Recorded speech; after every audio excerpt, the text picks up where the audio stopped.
3 years ago, I had a fig tree growing in a 5-gallon fabric bag along my back fence, and that one bag handed me a bowl of figs every couple of days for almost 2 months, from a container smaller than a trash can.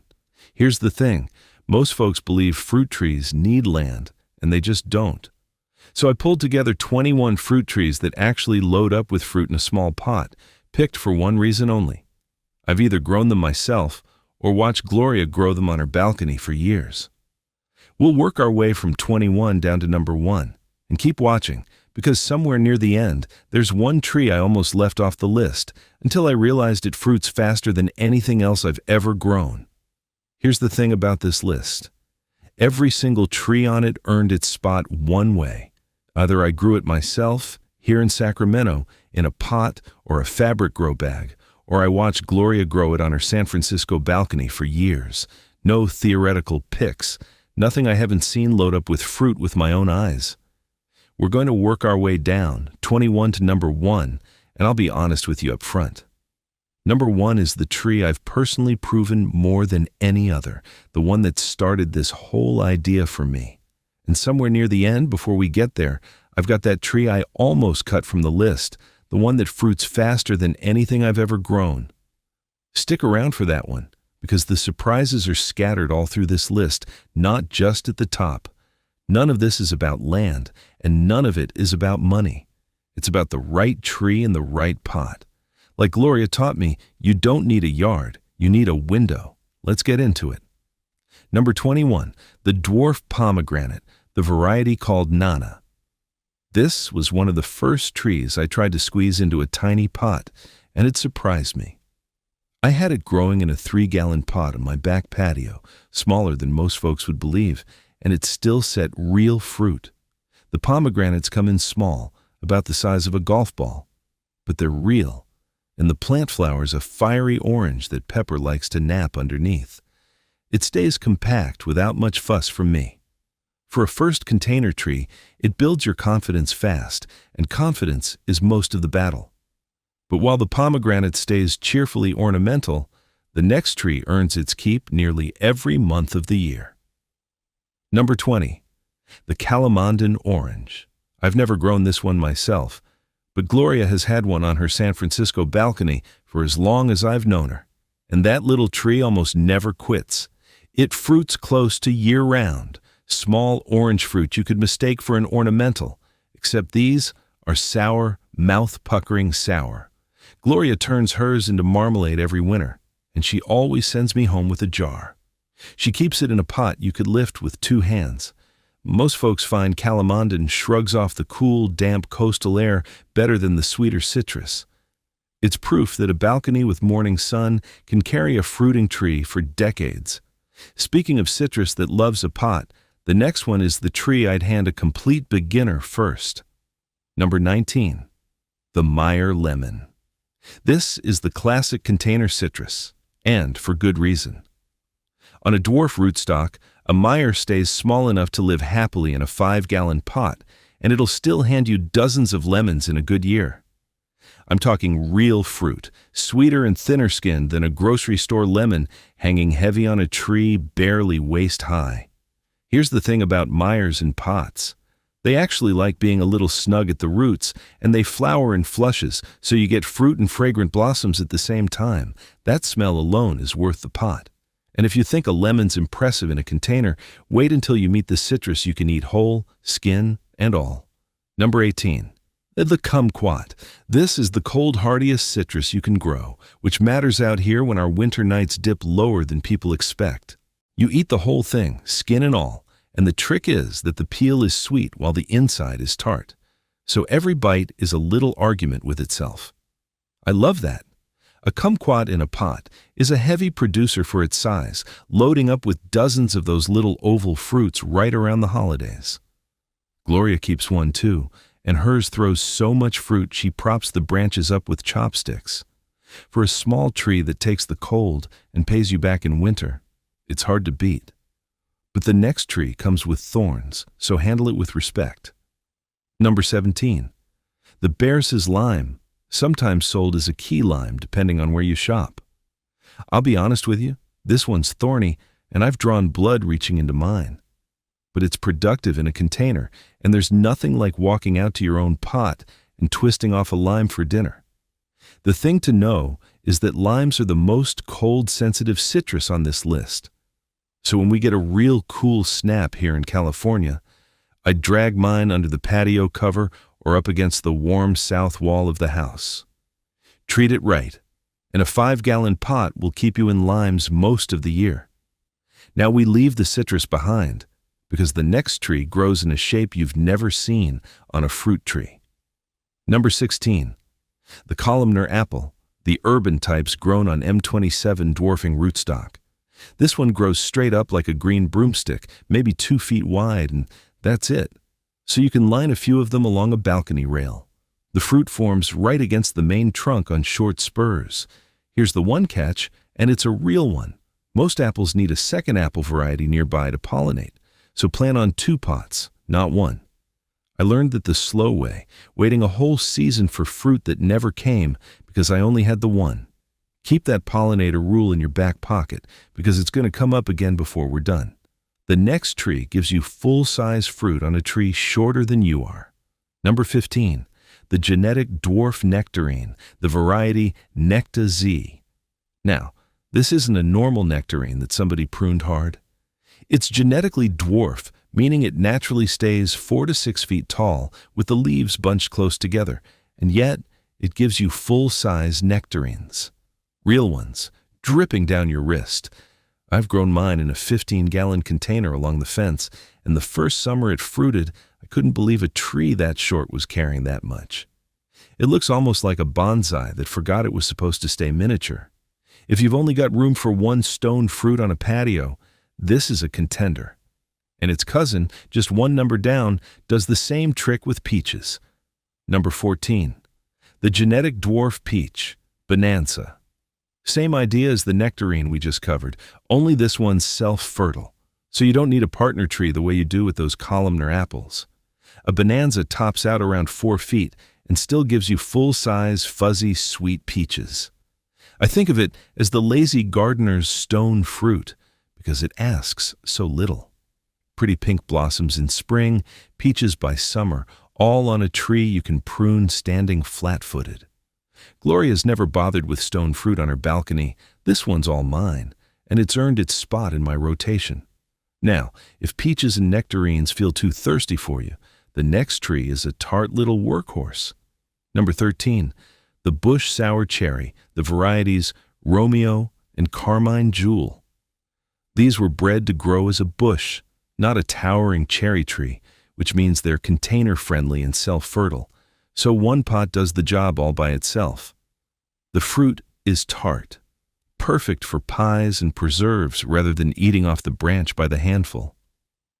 What I love is that you skip the whole problem of a standard cherry tree, the kind that grows 30 feet up and feeds the birds instead of you. A bush cherry keeps everything down at arm's reach. It's the most no-nonsense fruit on this list so far. The next one, though, brings that pollinator headache right back. Number 12. The dwarf pear on quince rootstock. Quince roots keep a pear tree small and productive, small enough for a big pot, and pears store beautifully once you pick them. But here's where I have to point you back to number 16, those columnar apples. Just like them, most pears need a second pear variety nearby to set a real crop. So if you're going to grow pears in pots, grow a pear, no pun intended. I made the single tree mistake once and got exactly 2 pears for my trouble. Plan for 2 and you'll be swimming in them. Number 11. The goji berry. I'll tell you what, this one surprised me. I expected a fussy little plant and got the opposite. A goji is a scrappy, leggy shrub that will fruit in its first or second year and shrug off just about everything you throw at it. I grew one in a 15-gallon bag that I genuinely neglected for most of a summer, forgot to water for stretches, and it still handed me handfuls of those little red berries in late summer. If you've got a brown thumb in a sunny corner, this is a confidence builder. And the next one needs a bit more attention to one specific thing, but it's worth it. Number 10, The blueberry. Here's the thing about blueberries in pots, and it's the one detail most folks get wrong. They want acidic soil, more acidic than your regular potting mix. For years, people told me to go buy a special fertilizer for them. I don't bother. I mix in chopped pine needles and use coffee grounds from the cafe down the street, and that does the job for next to nothing. A single half-barrel pot of a variety like Sunshine Blue will give you berries you actually pick by the handful. Get the soil right, and a blueberry is a container all-star. Now, the next one will thrive in a spot where a blueberry would sulk. Number 9, the currant and the gooseberry. These are for the balcony that doesn't get much sun. Gloria has a corner of her San Francisco balcony that only catches a few hours of light, and that's exactly where her currants live and produce. Most fruit wants all-day sun, but these two tolerate shade better than almost anything else on this list. If you've got a north-facing window or a wall that blocks your afternoon light, this is your fruit. A single bush in a 10-gallon pot will give you enough for a jar of jam. Tough, productive, and forgiving of a dim spot. But even a shade-tolerant currant doesn't fruit as fast as the next one. Number 8, the dwarf mulberry. A variety like dwarf everbearing, sometimes sold as isai, will fruit in its very first year. And I mean that. I had berries the same season I potted it. I keep mine pruned hard, around 6 feet, so it stays a container shrub instead of a tree, and it keeps cranking out fruit from spring well into fall. The berries are soft and don't ship, which is exactly why you'll never find them good at a store. But here's the thing. Even a first-year mulberry doesn't beat the tree I almost cut from this list, the one near the end that fruits faster than anything I've ever grown. Hang on for that. The next tree, though, asks for the exact opposite of speed. Number 7, the olive. Arbequina is the variety I'd point you to, and it's the patience play on this list. An olive is slow, drought-tolerant, and almost impossible to kill once it's settled in a pot. It won't load up fast. It takes its time. I think of it as the complete opposite of my number 1 tree, which throws fruit at you almost embarrassingly quick. An olive teaches you to wait, and the payoff is a handful of your own cured olives a few years in. If you want a beautiful, tough little tree that asks for nothing, this is it. The next one is one I had to learn to keep small on purpose. Number 6, the loquat. Most people who've seen a loquat have seen a 30-foot tree dropping fruit all over a sidewalk. In a pot, kept pruned, it stays a manageable evergreen that fruits in late winter into spring, right when nothing else is producing. That off-season timing is the whole appeal. I prune mine right after it fruits, cutting back the long shoots, and that keeps it dense and under control in a 15-gallon pot. The fruit is sweet and a little tart, somewhere between an apricot and a citrus. A real treat in February. The next one gives you 2 harvests in one plant. Number 5, the pineapple guava, or feijoa. This one's a 2-for-1, and it's another of Gloria's. On her balcony, she eats the flower petals straight off the plant in spring. They're sweet and almost candy-like. And then she gets the fruit in fall. So you get edible flowers and edible fruit from the same tough, drought-hardy shrub. It handles wind, it handles neglect, and it keeps its silvery leaves year-round so it always looks good in a pot.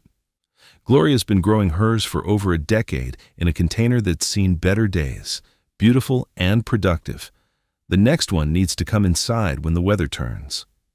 Number 4, the dwarf banana.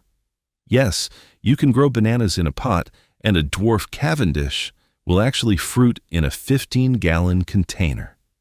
Here's the catch for those of us with cool, wet winters, like I get here in Sacramento. I move mine indoors over the winter into the brightest spot I've got, because it can't take the cold and damp.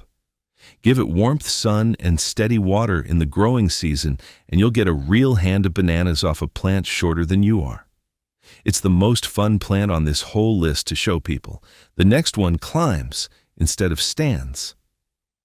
Number 3, the hardy kiwi. The variety Isai is self-fertile, which matters, because most kiwis need a separate male and female plant, and that's 2 pots and a lot of room. Isai does it all on its own, climbing a small trellis you can lean against a balcony rail. The fruit is smooth, grape-sized, and you eat it skin and all. No fuzzy peel like the grocery store kiwi. They taste like a kiwi turned up to 11. One vine on a 4-foot trellis will give you clusters of them in fall. And that brings me to the tree I almost left off this entire list. Number 2, the papaya. This is the one I teased at the start, the tree that fruits faster than anything else I've ever grown. From a seedling, a papaya can set its first fruit in roughly 6 to 10 months. 6 months. Nothing else on this list comes close, not even the fast citrus we covered earlier. Here's why I almost cut it. A papaya isn't really a tree at all. It's a giant, fast-growing herb that most people just call a tree, and it's borderline in my zone, too cold and wet for it outdoors in winter. So I grow a compact variety in a 10 to 15-gallon pot and haul it indoors when the cold comes. But that speed earned its spot. Nothing rewards an impatient beginner faster. Now, if everything I've shown you today is making sense, and you're starting to realize you've been told you need land when you really don't, here's where I can save you a lot of trial and error. Everything I just walked through lives or dies on how you actually pot it, and I put my whole no-money container setup in my book, The 30-Day Kitchen Scrap Garden Protocol. It's $17 at backyardbuddybooks.com. Chapter 4 is the one you want here, Container Gardening on Zero Budget, where I show you free and nearly free containers, fabric grow bags, and the deep container method for fruit, with simple line art diagrams of the soil, layering, and drainage so you can't get it wrong. If you're watching on your TV, grab your phone and point it at the QR code on screen. If you're on your phone or laptop, the link's right in the description. Take your time pulling it up. I'll wait right here. All right, that brings us to number 1. And this is the one I trust more than any other on this list, because I've watched it do this with my own eyes. Number 1, the fig, specifically the Black Mission fig. 3 years ago, I put a young one in a 5-gallon fabric grow bag along my south fence. Nothing fancy, a bag smaller than a kitchen trash can. And that single bag handed me a bowl of figs every couple of days for almost 2 months. I'd walk out in the morning and there'd be another round of them, soft and split and dripping sweet. Here's what makes the fig the king of container fruit. It fruits fast in its first or second year from a young plant, and this is the part that still amazes me. It actually crops better when its roots are crowded, root-bound. In the ground, a fig will throw all its energy into leaves and shade. Stuck in a bag, with its roots packed tight, it gets the signal to fruit, and it fruits hard. That's the opposite of what you'd expect. And it's exactly why a pot is the best thing that ever happened to a fig. And it costs you almost nothing to start. A fig roots straight from a cutting, just a bare stick of last year's wood stuck in soil. I've started whole trees from prunings a friend handed me. The reason the fig earns number 1 isn't that it's exotic. It's the opposite. It's the most proven, most forgiving tree I own, the one I've personally watched produce more reliably than anything else. This is the tree behind the whole idea I started with, the one that proved to me you don't need a yard. You need a window, a bag, and a little patience. Before I let you go, here's the bigger picture. The fig, the olive, the feijoa, all the perennials on this list are a long game. Plant once and harvest for years. That's where Chapter 9 in the book comes in, the long game, perennials, and self-sustaining systems. It's where I show you how to start fruit from cuttings, like that fig stick I just told you about, and build a whole food forest in containers that keeps feeding you. Gloria's been running her balcony this way for over 20 years, and that's the proof it works. It's honestly the guide I wish I'd had 10 years ago. You'll find it at backyardbuddybooks.com. TV viewers, scan the QR code on your screen. Phone and laptop folks, tap the link below. Go ahead and pull it up now. No rush, I'll give you a second. All right, my friend, those are the 21 fruit trees that genuinely load up with fruit in a small pot, no yard required, from that dwarf pomegranate all the way down to the fig that started this whole idea for me. Here's what I want you to do. Don't try to plant all 21. Just pick the easiest one on the list, the one that made you go, "Oh, I could actually do that," and put it in a single pot this season. That's it. One tree, one container, and a little patience. Drop a comment and let me know which one you're starting with, because I read every one of them, and I love seeing what you all pick. And if you want to get the soil right before you plant, go watch my video on the container mix I use in my fabric grow bags next. Until next time, keep growing your own food, my friend.